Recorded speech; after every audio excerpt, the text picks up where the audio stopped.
ओम शांति।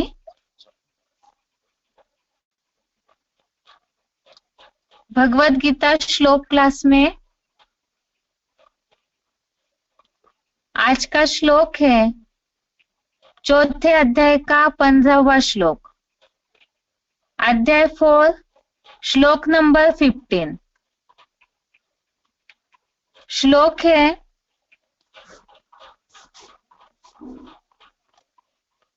एवं ज्ञात्वा कृतं कर्म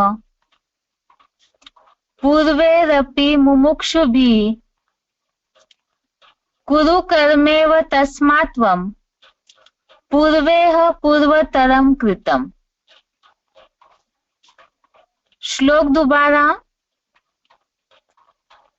एवं ज्ञात्वा कृतं कर्म पूर्वैरपि मुमुक्षुभिः कुरु कर्मेव तस्मात् त्वं पूर्वेह पूर्वतरम कृतम।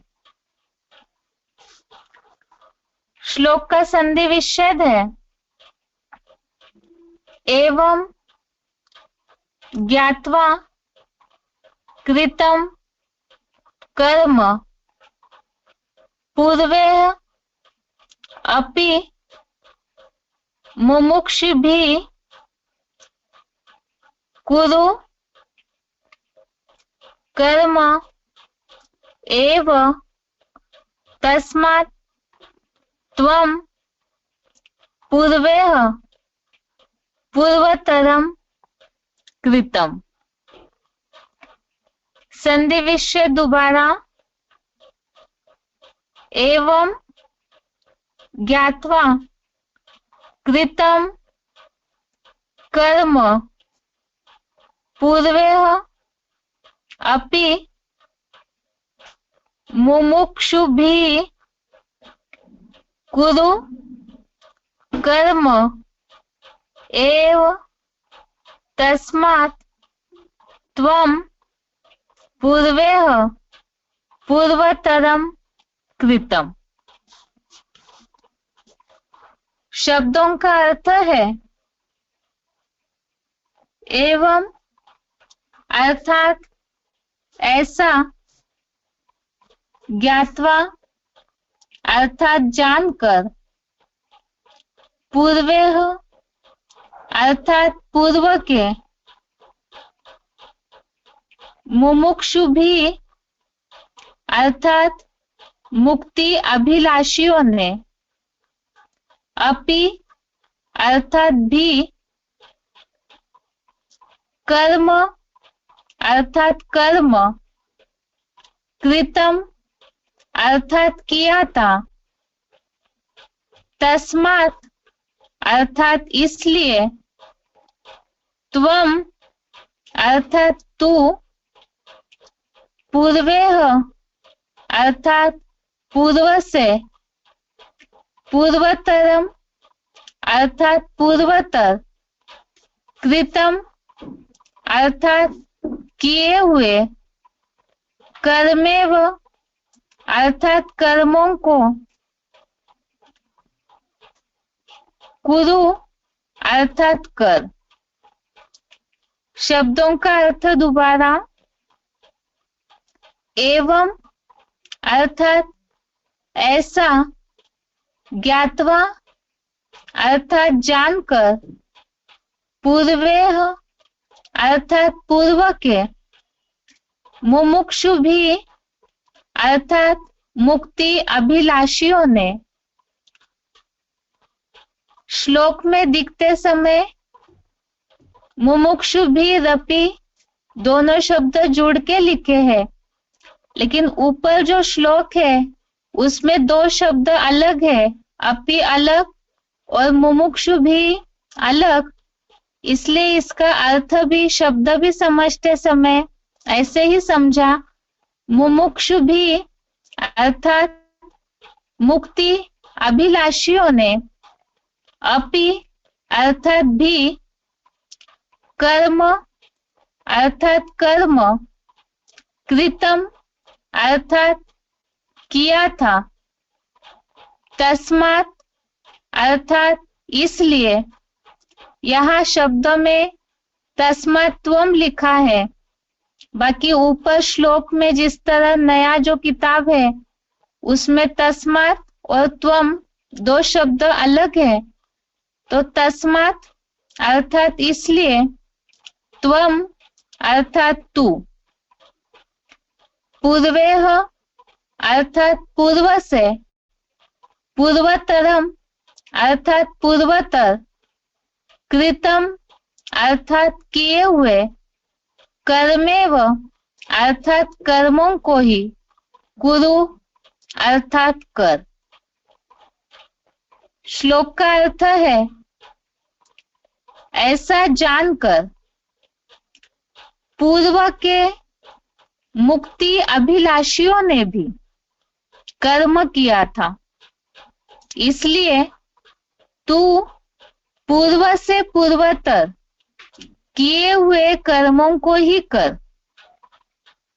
ऐसा जानकर, इसका मतलब क्या?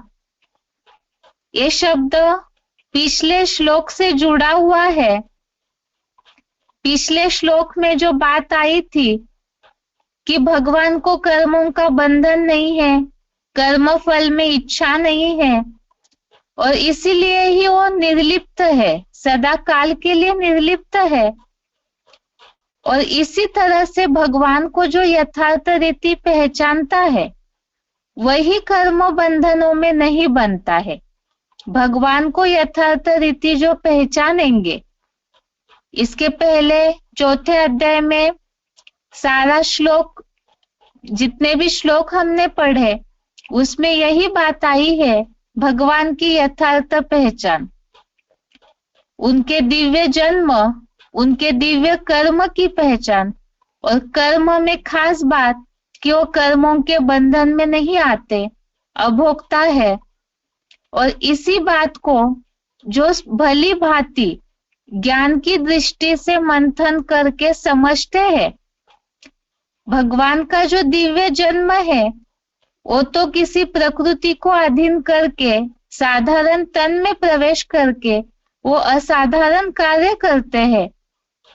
उनके उस दिव्य कर्म को कि वो सदा निर्लिप्त है, इसे सही रीति से ज्ञान की दृष्टि से, बुद्धि के तीसरे नेत्र से जो जानते हैं वो कर्मों के बंधन में नहीं बनते। इस रहस्य को समझकर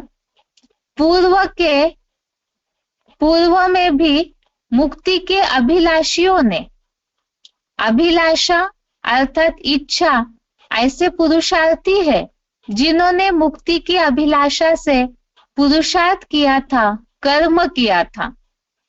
और इसीलिए ही भगवान अर्जुन को इस बात को समझा रहे हैं कि तू पूर्व से पूर्वतर किए हुए कर्मों को ही कर। इसे और अच्छी रीति समझने के लिए ही क्लैरिफिकेशन वाला अर्थ भी पढ़ते हैं।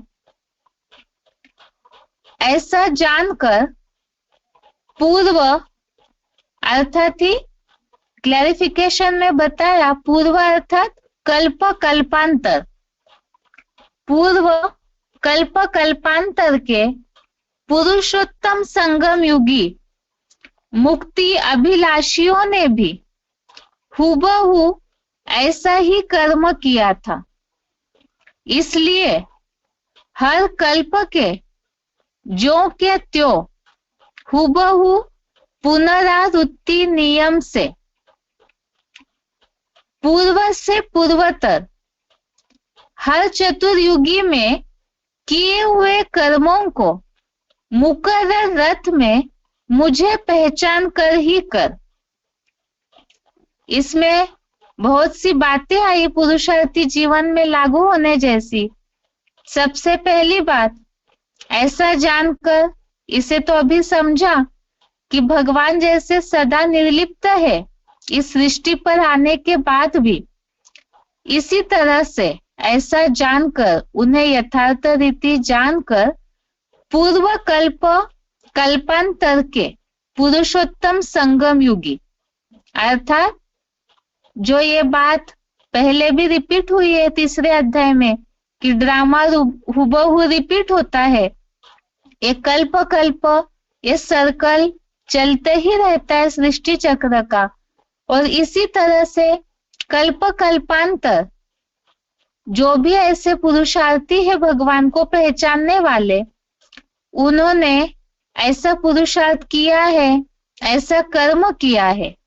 पूर्व कल्प कल्पांतर के पुरुषोत्तम संगम युगी मुक्ति अभिलाषियों ने भी, मुक्ति के अभिलाषियों ने, मुक्ति की इच्छा प्राप्त करने वालों ने, मुक्ति की जिन्हें इच्छा है, अभिलाषा है, तो ऐसे कई ऐसे हैं जिन्होंने हुबहू ऐसा ही कर्म किया था। कैसा कर्म किया था? जैसे भगवान निर्बंधन है, निर्लिप्त है, कर्म फल का इच्छा नहीं, कर्मों का बंधन नहीं, तो इसी तरह से ऐसे समझ करके कई ऐसे पुरुषार्थी है जिन्हें ही श्लोक में आया शब्द है मुक्ति अभिलाषियों ने भी ऐसा ही कर्म किया था। इसीलिए हर कल्प के जो के त्यो हुबहू पुनरावृत्ति नियम से ड्रामा हुबहू रिपीट होता है।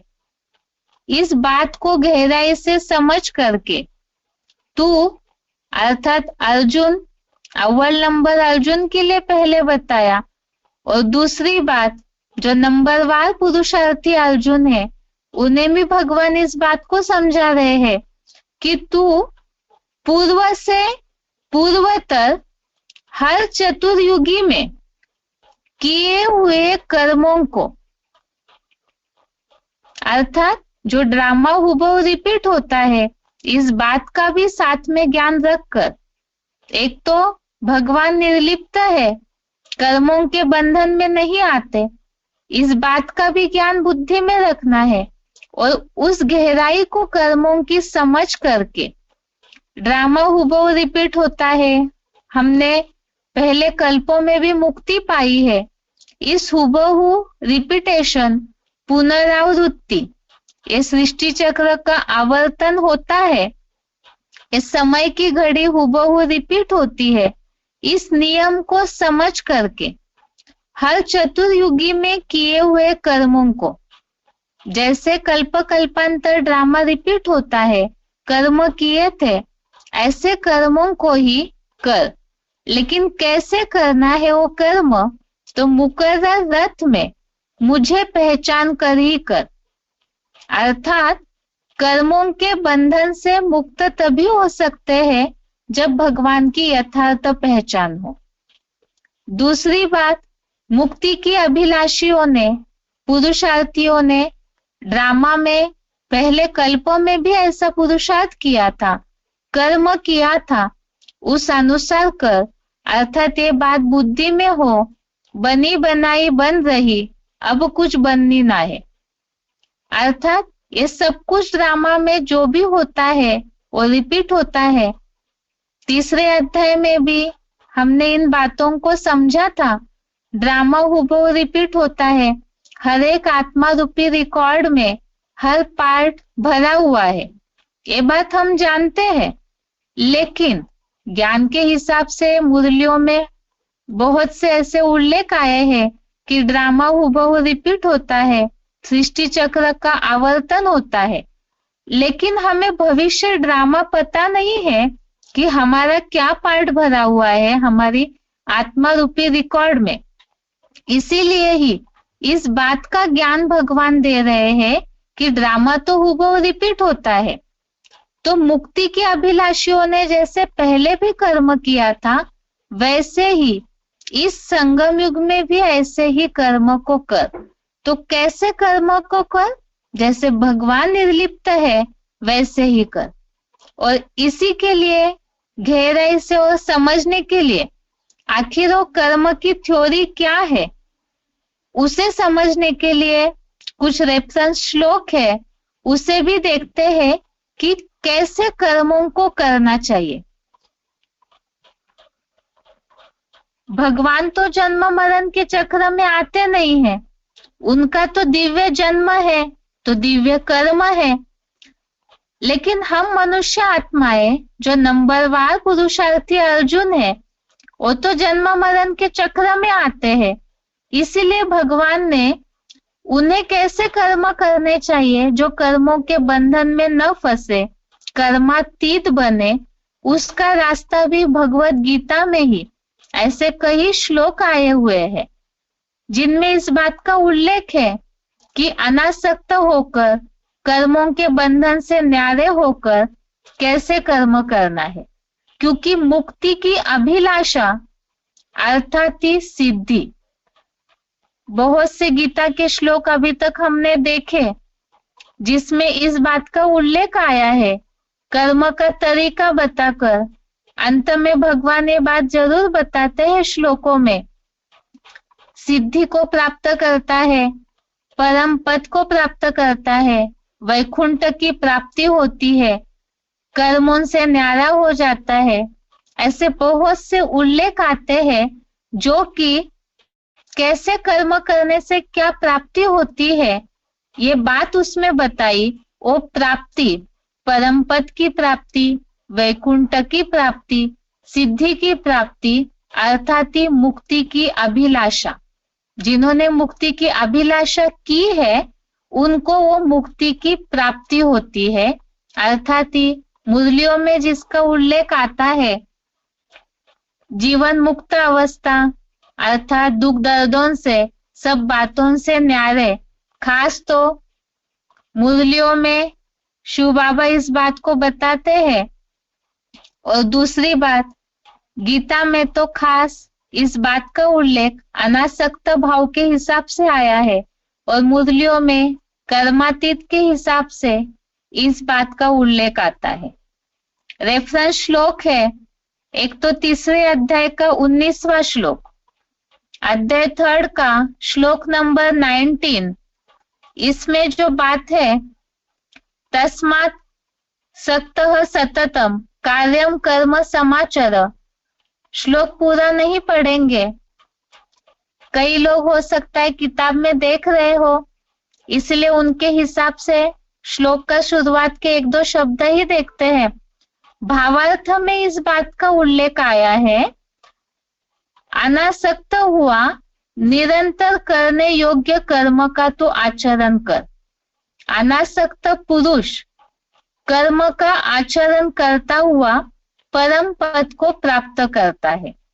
श्लोक में मुक्ति शब्द आया है, और मुक्ति की अभिलाषा करने वालों को कैसे कर्म करना चाहिए इसका उल्लेख गीता में आया।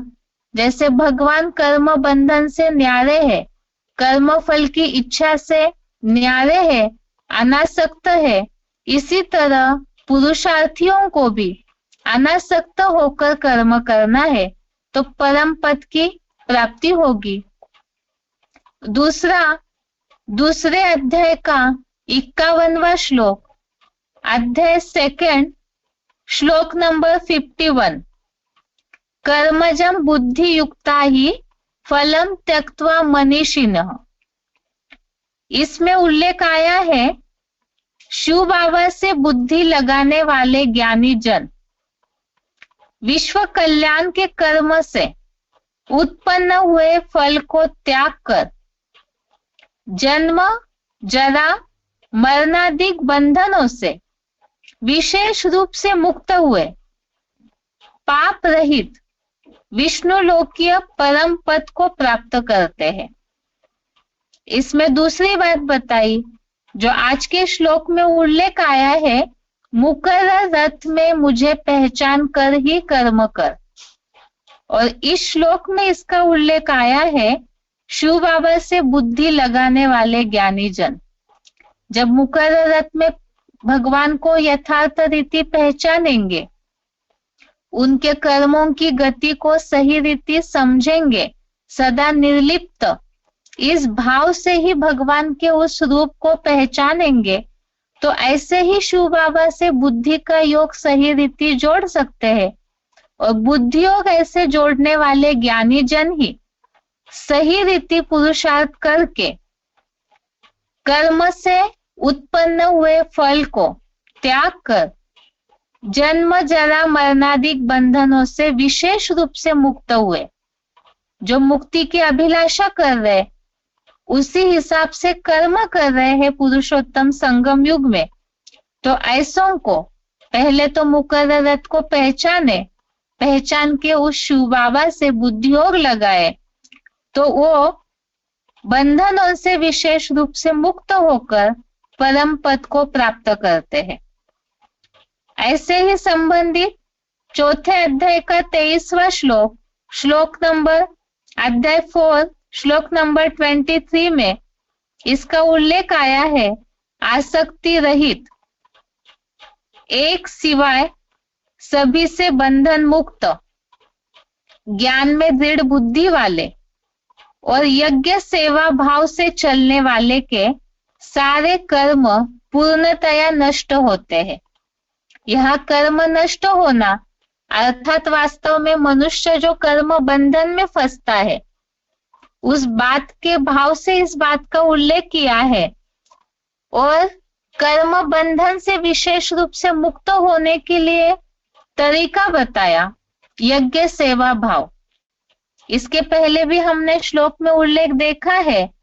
चौथे अध्याय के 12वें श्लोक में कर्म की सिद्धि प्राप्त होने के लिए देव यज्ञ सेवा करते हैं, तो इसी तरह से यहाँ यज्ञ सेवा भाव से ही चलने वाले के यज्ञ सेवा का महत्व हमने तीसरे अध्याय में समझा है कि बाकी दुनियावी जो भी कर्म है नरक लोक के वो कर्म बंधन है और यज्ञ सेवा का जो कर्म है वो कर्म बंधन को समाप्त करता है।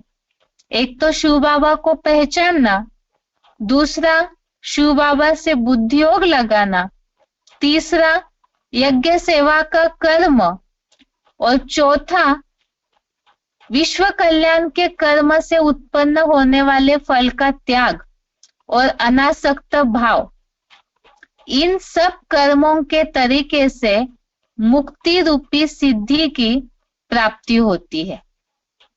ऐसे ही और संबंधित रेफरेंस श्लोक है जो इस श्लोक में बात आई है हुबहू रिपीटेशन की। ड्रामा हुबहू रिपीट होता है। तीसरे अध्याय में ड्रामा हुबहू रिपीट होने का संदर्भ अलग था, जैसे जिनके साथ भी संबंध संपर्क में आते हैं उनके वैरायटी संस्कार होते हैं, इसीलिए उनके पार्ट को साक्षी होकर के देखना है। क्योंकि ड्रामा हुबहू रिपीट होता है इसीलिए वो अपने कर्म में बरबस चल रहे हैं, अपने सर्कल में बरबस चल रहे।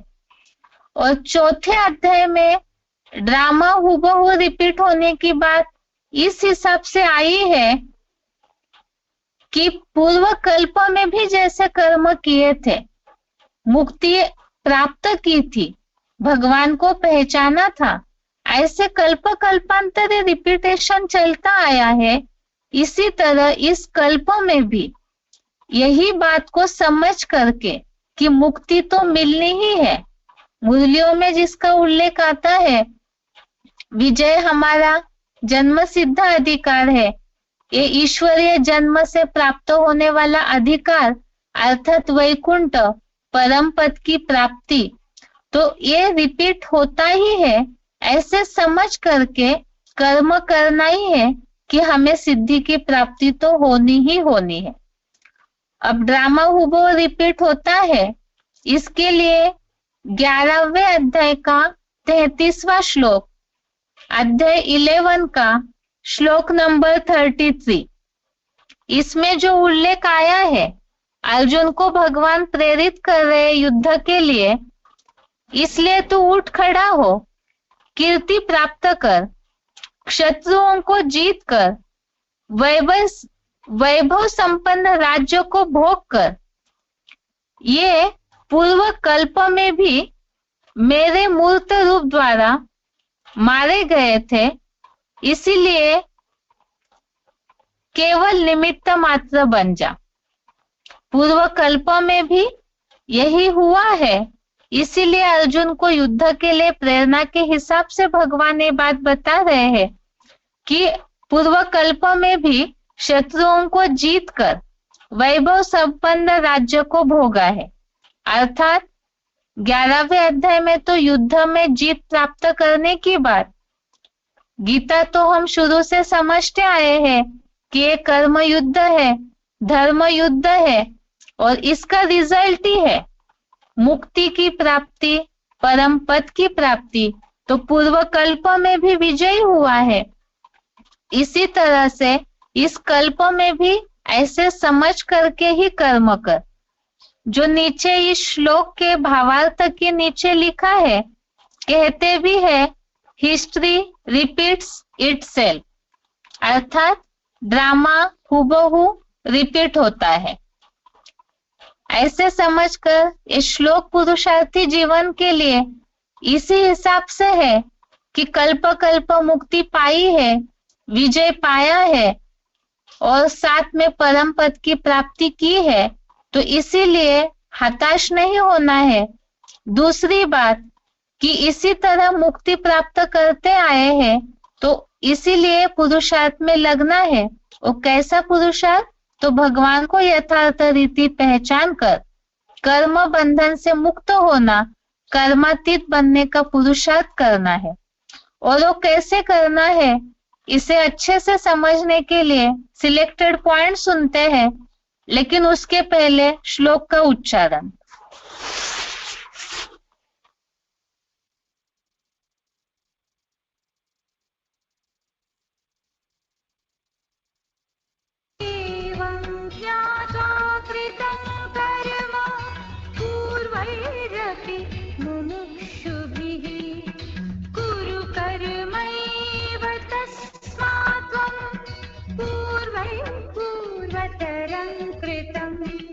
ऐसा जानकर पूर्व कल्प कल्पांतर के पुरुषोत्तम संगम युगी मुक्ति के अभिलाषियों ने भी हूबहू ऐसा ही कर्म किया था।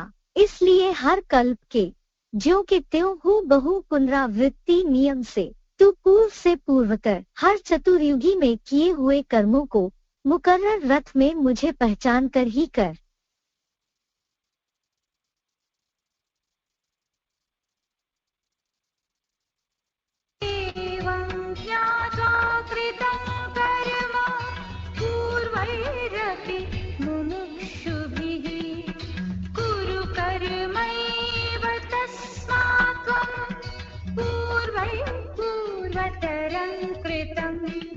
ऐसा जानकर पूर्व कल्प कल्पांतर के पुरुषोत्तम संगम युगी मुक्ति के अभिलाषियों ने भी हूबहू ऐसा ही कर्म किया था।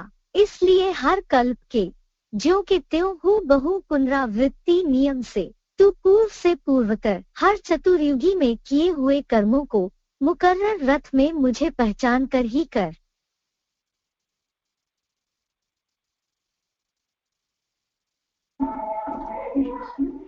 सिलेक्टेड पॉइंट है 816 नंबर का, सिलेक्टेड पॉइंट नंबर 816।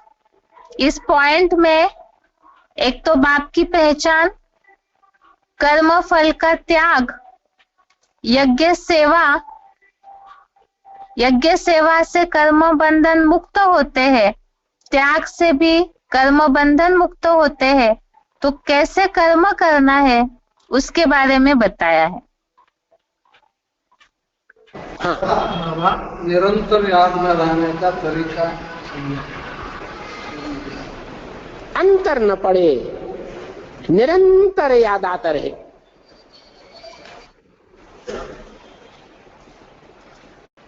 जिसको निरंतर याद आएगा उसका भाग्य अच्छा बन जाएगा या खराब भाग्य रहेगा? है अच्छा भाग्य बन जाएगा। और अच्छे से अच्छा भाग्य किसका होता है दुनिया में?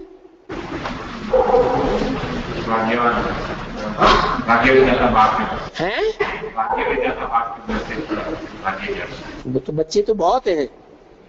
उन बच्चों के बीच में सबसे जास्ती भाग्यवान कौन कहेंगे? हैं? अरे मैं किस रथ में प्रवेश करता हूं? भाग्यशाली रथ में आता हूं ना। तो भाग्यशाली रथ जो है वो ही नारायण बनता है। अब प्रश्न क्या है? निरंतर याद में रहने का तरीका।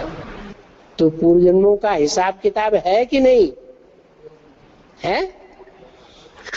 हम अनुभव करते हैं, कभी हमारी याद बहुत अच्छी लगती है, टूटती भी नहीं, कम ही टूटती है, और कभी बहुत पुरुषार्थ करते हैं तो भी याद टूट जाती है।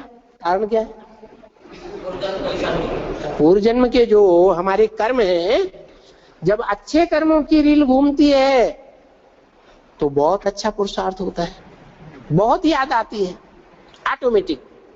और जब खराब कर्मों की रील घूमती है तो है पुरुषार्थ कितना भी करना चाहे लेकिन अच्छा पुरुषार्थ नहीं होता, याद बहुत टूटती है। तो इसका मतलब है कि किसको याद ज्यादा आएगी? है जिसने पूर्व जन्मों में है सबसे अच्छे कर्म किए होंगे। और सबसे अच्छे कर्म किसने किए होंगे? कर्म अकर्म विकर्म की गति तो बाप बताता है, शिव बाप।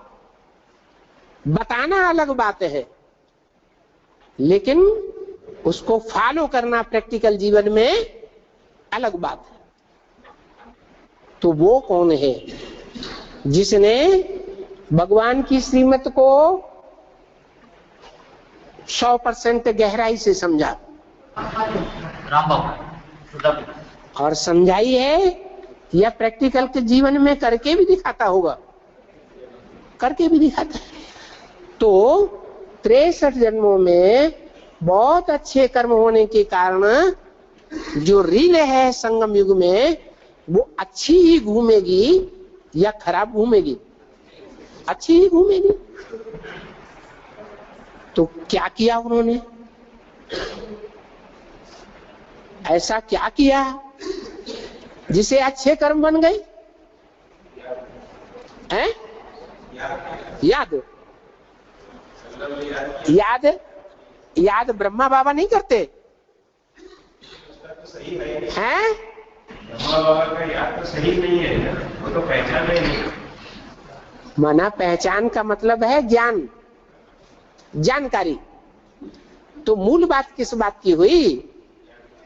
मूल बात है ज्ञान को जितना गहराई से पकड़ेंगे उतना याद भी अच्छी आएगी। ज्ञान माने जानकारी। जानकारी पहली पहली किसकी? बाप की। मैं जो हूं, मैं जैसा हूं, मैं जिस रूप में पार्ट बजा रहा हूं, मेरे को कोई बिरले जानते हैं। तो उन बिरलों की लिस्ट में हम आएंगे तो हमारा पुरुषार्थ भी अच्छा ही होगा। उसके लिए क्या करना है?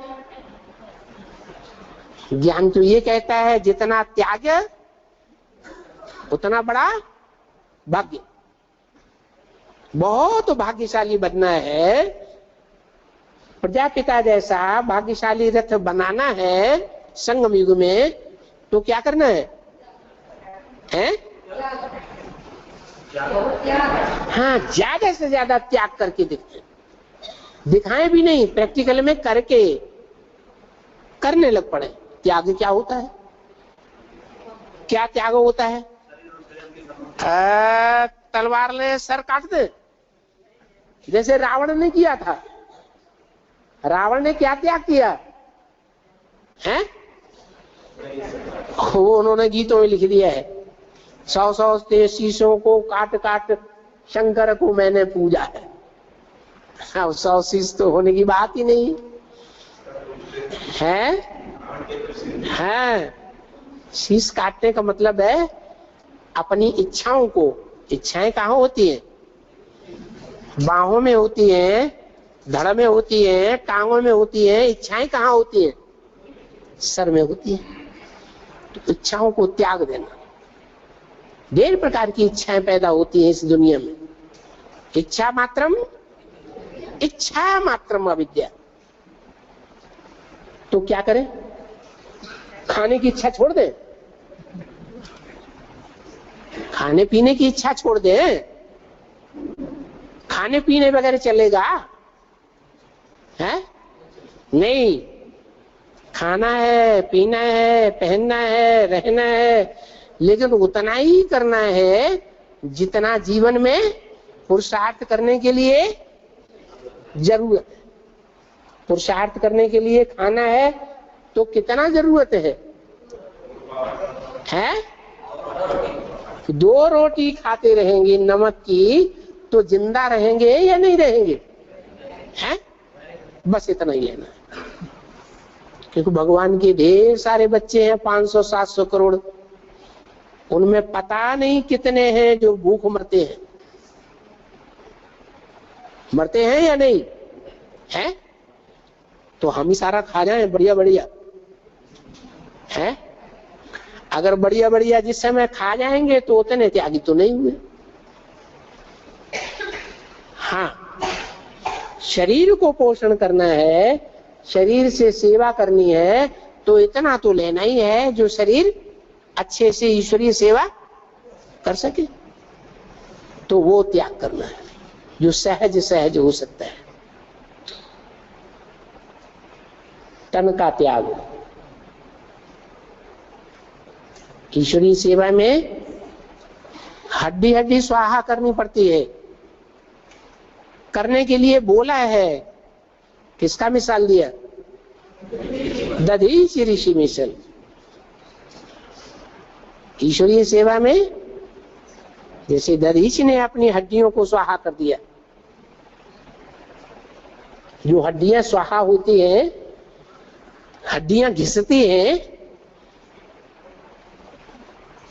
चूर चूर होती हैं, वो किस बात से हड्डियां घिसती है? ईश्वरीय सेवा करने से हड्डियां घिसती हैं या किसी और कारण से हड्डियां घिसती हैं? अगर हड्डियां घिसती हैं ईश्वरीय सेवा में, तो सेवा करने वाले को बाप की याद ज्यादा आती है या कम आती है? क्योंकि बाप उन बच्चों को याद करता है। किन बच्चों को? सेवाधारी बच्चों को। तो सेवाधारी बच्चों को जब बाप याद करता है तो वो तो बहुत भाग्यशाली हुए। बाप जिनको याद करता हो उनमें उमंग उत्साह ज्यादा बढ़ेगा कम बढ़ेगा? ज्यादा बढ़ेगा। तो देखा जाता है जो बाबा ने बोला, शरीर भले कैसा भी हो लेकिन आत्मा पावरफुल होना चाहिए। आत्मा पावरफुल होगी तो जास्ती याद करेगी, जास्ती सेवा करेगी या कम सेवा करेगी? जास्ती याद करेगी, जास्ती सेवा करेगी। तो सेवा से भाग्य बनता है। सेवा का मेवा खुशी इस जन्म में भी मिलता है और जन्म जन्मांतर के लिए भी खुशी मिलती है। जैसे कोई बीमार आदमी है, अच्छे से अच्छी उसको दवाइयां हॉस्पिटल और डॉक्टर मुहैया किए जाते हैं। ऐसे होता है ना? हर दुनिया में ऐसे होता है कि नहीं? होता है। लेकिन उनकी मानसिक स्थिति जवाब दे जाती है। अंदर से उमंग उत्साह खलास हो जाता है, खुशी नहीं रहती है। तो खुशी रहने से बीमारी ठीक होती है या मायूस रहने से बीमारी ठीक होती है? खुशी रहने से बीमारी भी ठीक हो जाती है। तो यही बात है।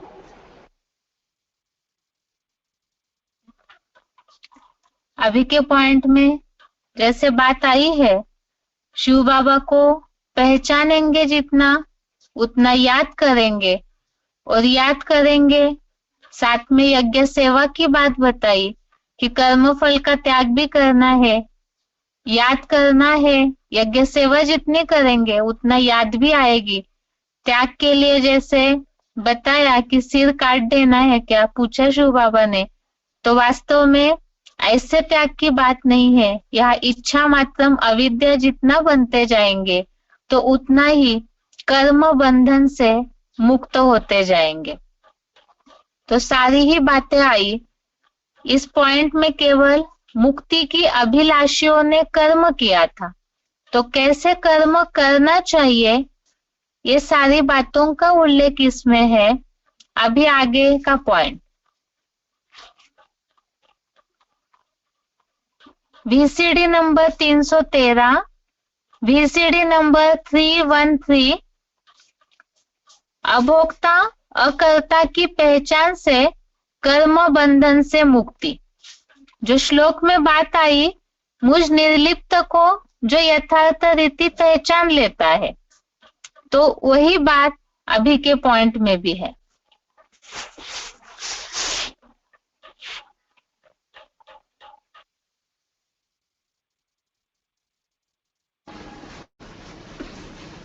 जिसमें शिव आता है और मुकर्रर रूप से पार्ट बजाता है, वो तो कोई भी पार्ट बजावेगा। शिव माना कल्याणकारी, वो पार्ट अकल्याणकारी नहीं हो सकता। हर हालत में कल्याणकारी ही होगा। जो बोलेगा सो सत्य कल्याणकारी बोलेगा। जो कर्मेंद्रियों से कर्म करेगा वो कर्म कल्याणकारी होगा। उन कर्मेंद्रियों से किया हुआ कर्म अकल्याणकारी हो ही नहीं सकता। अगर अकल्याणकारी होता तो उसका नाम शिव नहीं होता। शिव नहीं, सदा शिव, सदा ही कल्याणकारी है। आदि में पार्ट बजाता है तो भी कल्याणकारी, मध्य में पार्ट बजाता है तो भी कल्याणकारी, और अंत में अति का पार्ट बजाता है तो भी कल्याणकारी।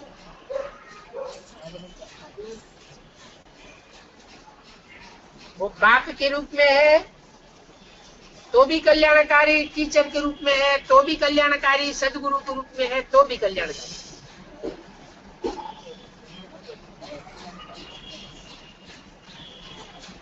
अकल्याण होने का सवाल ही नहीं,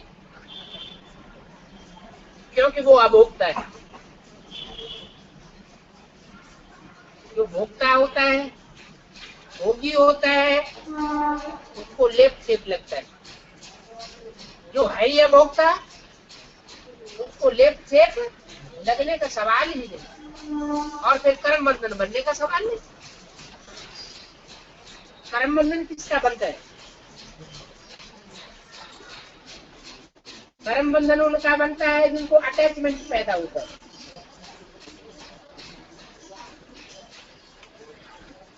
वही संहार का कार्य, वही हत्या करने का कार्य हत्यारे करते हैं। डकैती डालते हैं और घरों में जाकर के हत्याएं भी कर देते हैं। उनका पाप बन जाता है।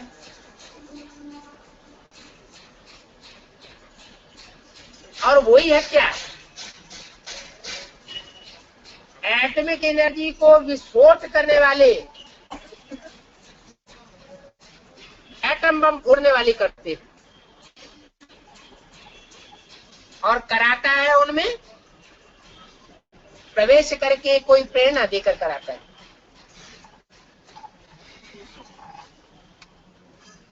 सारे संसार की हत्या करा देता है। गीता में लिखा है उसके ऊपर कोई पाप नहीं चढ़ता। क्यों पाप नहीं चढ़ता? क्योंकि अभोक्ता की स्टेज पर होकर के कराता है। कोई भी कर्मेंद्रिय से कोई कर्म किया जाए और मन उसमें लिम्पायमान न हो तो कोई कर्म बंधन नहीं बनता।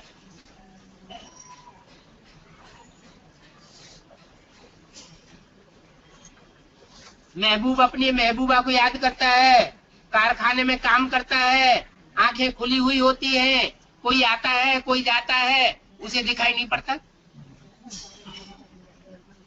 उसे अपनी महबूबा दिखाई पड़ती है?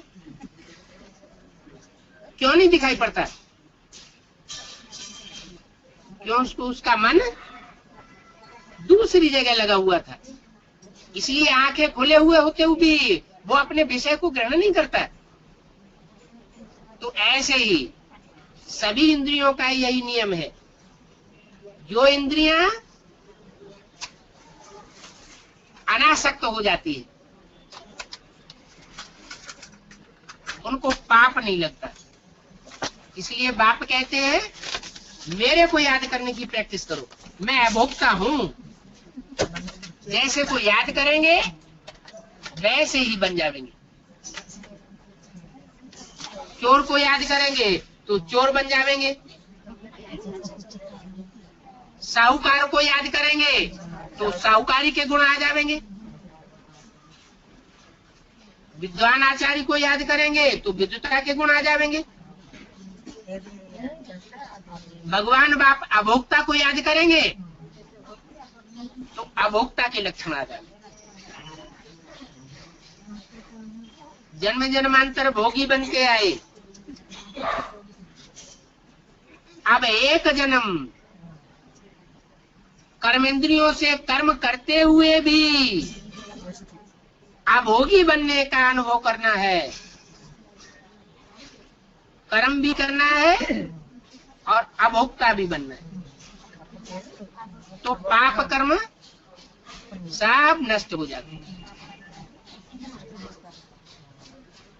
योगाग्नि है, इस योगाग्नि में पूर्व जन्म के सब पाप भस्म होने वाले हैं और नए बनेंगे भी नहीं। क्यों नहीं बनेंगे?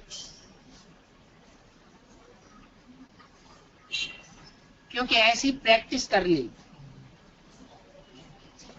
कैसी प्रैक्टिस? ऐसे बाप को याद करने की प्रैक्टिस पक्की कर ली है जो बाप अभोक्ता है। वो अभोक्ता भोगी में आता है। ये षष्ठी रूपी वृक्ष है, इस वृक्ष में 100% भोगी बैठा हुआ है और 100% अभोक्ता बैठा हुआ है। वृक्ष एक ही है। उस वृक्ष में बैठने वाला तनधारी एक ही है और एक ही तन में अभोक्ता भी है और भोक्ता भी है।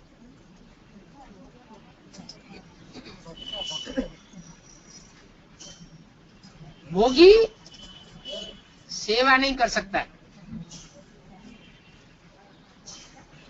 और अभोगी संसार की सेवा कर सकता है। भोगी को अपनी वासना लगी भोग भोगने की,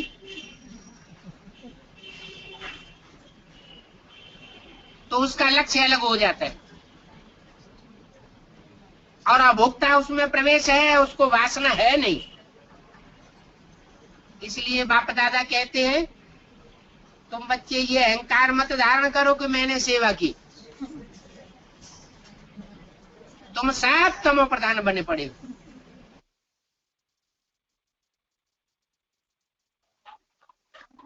इस पॉइंट में जैसे बात आई कि भगवान अभोक्ता अकर्ता है, उन पे कोई भी लेप छेप नहीं चढ़ता। इस बात को पहचान करके जो जितना याद करेंगे, याद के लिए भी उदाहरण दिया कि इतनी याद में मग्न हो कि उस कर्म का कोई भी प्रकार का बंधन ही अनुभव न हो।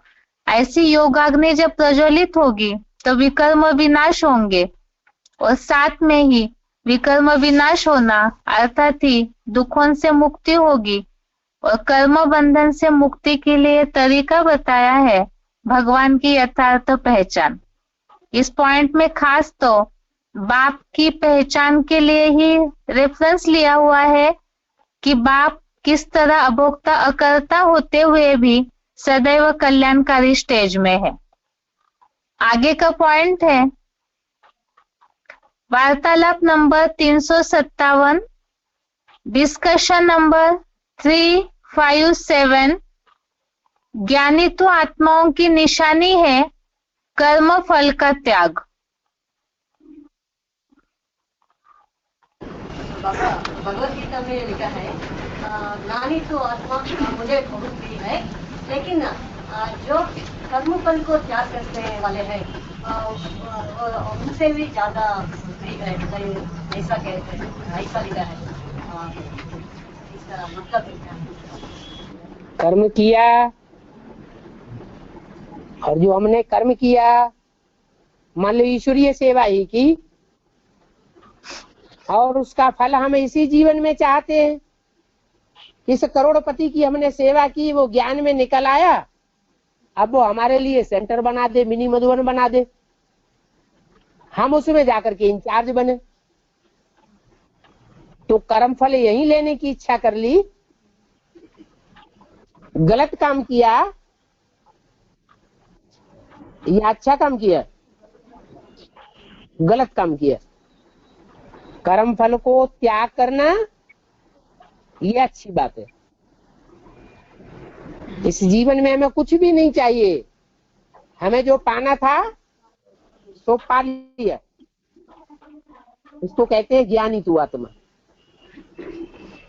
वो ज्ञानी तू आत्मा मुझे विशेष प्रिय है, वो बेसिक नॉलेज वाले प्रिय नहीं है।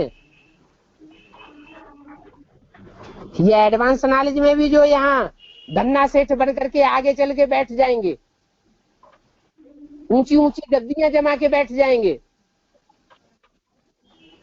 क्योंकि बेसिक वालों से एडवांस वाले आगे जाएंगे या पीछे रहेंगे? वो तो उनके भी बाप हैं। लेकिन इसी जीवन में पुरुषार्थ करना और इसी जीवन में मान मर्तबा ले लेना, ये ज्ञानी तू आत्मा की निशानी है क्या? है? हाँ, उसका अंतिम जो अंजाम होगा वो होगा डूबी जा डूबी जा। सब मान मर्तबा मिट्टी में मिल जाएगा। उस हिसाब से नंबरवार सब फेल हो जाते हैं। छुपा रुस्तम बाद में खुले। इसलिए बोला ज्ञानी तू आत्मा मुझे विशेष प्रिय है।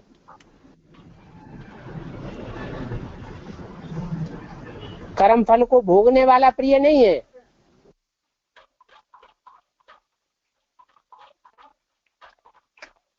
अभी के पॉइंट में जो बात आई है कर्म फल के त्याग की, जैसे श्लोक में रेफरेंस था कि कर्म के फल को त्यागना है, तभी ही कर्म बंधन से मुक्त हो सकते हैं। मुक्ति की अभिलाषा से कर्म करना, उसी के लिए पॉइंट था कि कर्म फल का त्याग। आगे श्लोक में बात आई है हुबहू रिपीटेशन की। इसके लिए सिलेक्टेड पॉइंट है 20 number, selected point number 20, drama हुबहू रिपीट होता है। इस जन्म में, सिर्फ इस जन्म में जो भूलें कर चुके हैं, जो हमारी बुद्धि में छप गया है, वो ड्रामा हमने शूट कर लिया। हमने खुद ही शूट किया है। फिल्म बनती है, हम खुद ही अपने डायरेक्टर हैं। हम फिल्म बनाने वाले डायरेक्टर हैं। अपना ड्रामा हम खुद शूट करते हैं। अगर गंदा शूट किया तो वो थूका हुआ हम चाटेंगे क्या? है? नहीं चाटेंगे। जो किया अच्छा किया। क्या समझना चाहिए? जो भी भूल हो गई, पास्ट इज पास्ट।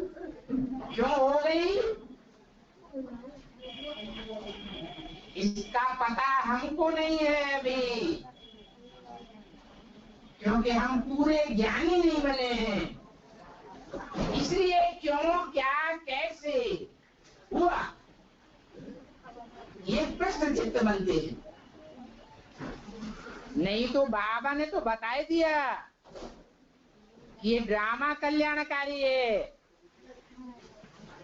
तुम बच्चों का पार्ट कल्याणकारी है। जब ये ड्रामा पूरा शूट हो जाएगा, 500-700 करोड़ मनुष्य आत्माओं की पूरी शूटिंग हो जाएगी, तो इस दुनिया का कोई भी पार्टधारी आत्मा ऐसा नहीं बचेगा जो ये समझे कि हमारा पार्ट तो अच्छा नहीं है। क्या कहेंगे सब, हमारा जैसा पार्ट है वैसा और कोई का पार्ट नहीं, हमें लक्ष्मी नारायण नहीं बनना है। बस प्रणाम। बड़ा कहावना अति दुख पावना, ऐसे ऐसे भाव उस आत्मा में भरे हुए होंगे। इसलिए कभी ऐसा संकल्प नहीं लाना है कि जो गलतियां हमसे हो गई हैं वो गलतियां अगले कल्प में ड्रामा में न हो जाए। अरे नहीं, जो हुआ अच्छा हुआ, जो हो रहा है वो भी हम अच्छा ही शूट करेंगे, और जो होगा वो भी अच्छा होगा। हमें सिर्फ बाप की मत पर चलना है। अरे ड्रामा के बंधन में बाप भी बांधा हुआ है, ड्रामा के हूबहू रिपीटिशन में बाप भी बांधा हुआ है, अरे भगवान भी बांधा हुआ है। तो हम बंधन में नहीं बंधेंगे क्या? हम हूबहू रिपीटिशन से बाहर चले जाएंगे क्या? ऐसे तो नहीं हो सकता।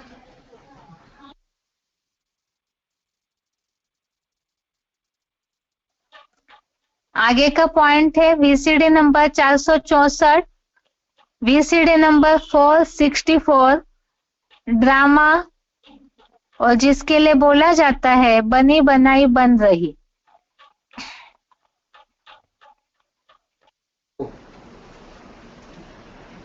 अभी तुम जानते हो कि कैसे हम इतनी छोटी सी आत्मा में ये पार्ट नुदा हुआ है, और जिस आत्मा में ये पार्ट नुदा हुआ है वो आत्मा ही अविनाशी है।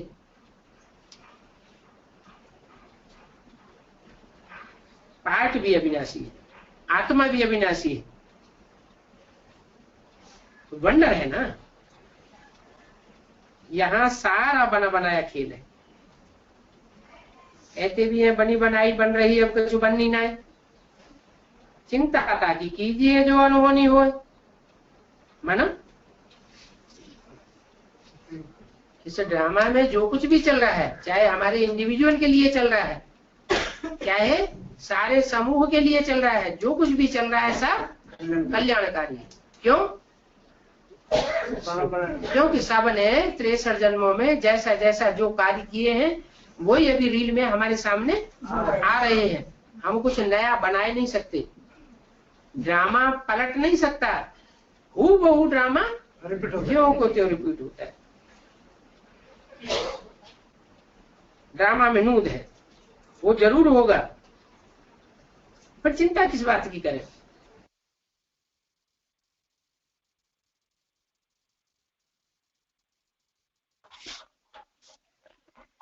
आगे का पॉइंट है वीसीडी नंबर 526, वीसीडी नंबर 526। इसमें भी ड्रामा या आत्मा का रिकॉर्ड रिपीट होता है, बाइजोली की खेल की तरह इसका उल्लेख है।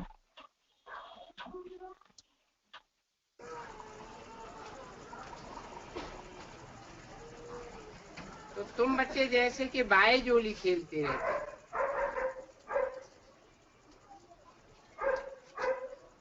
जैसे मंदिर में जाते हैं, परिक्रमा लगाते हैं,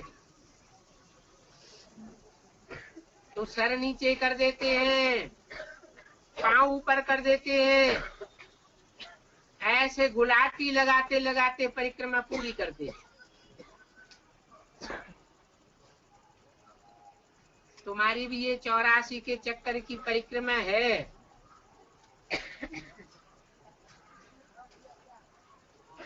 पुरानी दुनिया में सर तुम्हारा नीचे हो जाता है और पांव ऊपर हो जाते हैं।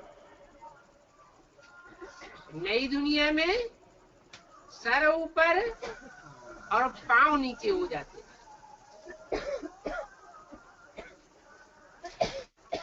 तो तुम बच्चे जैसे कि भाईजोली खेलते रहते हो, ये चक्र फिरता रहता है।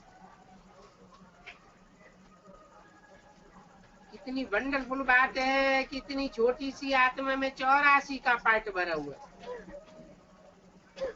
और वो भी पार्ट अविनाशी है।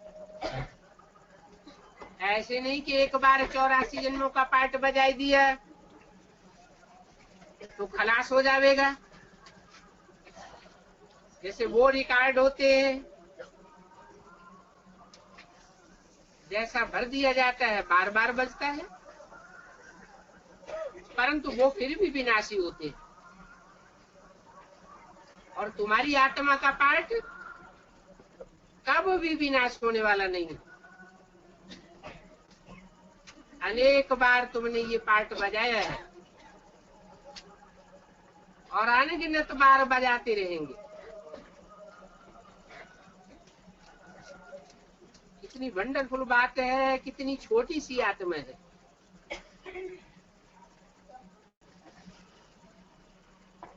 वो रिकॉर्ड बनाने वाले होते हैं।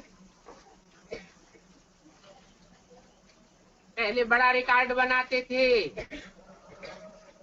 अभी कितने छोटे छोटे रिकॉर्ड बनाते जाते हैं।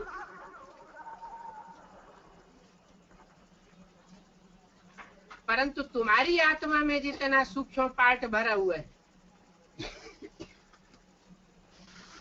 जितना सूक्ष्म रिकॉर्ड ये तुम्हारी आत्मा है, ऐसा रिकॉर्ड तो कोई नहीं बना सकता।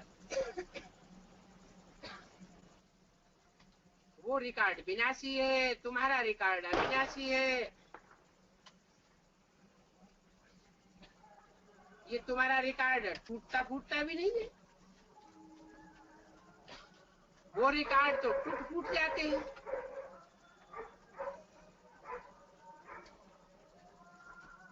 वो रिकॉर्ड छोटे बड़े होते हैं, और तुम्हारा आत्मा रूपी रिकॉर्ड छोटा बड़ा नहीं है।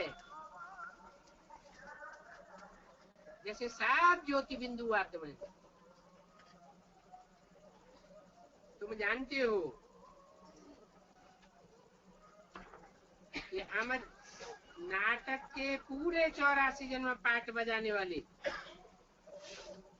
आदि सनातन देवी देवता धर्म के हैं। बच्चों को मालूम है कि हम पूरे 84 जन्मों का चक्कर लगा के आए।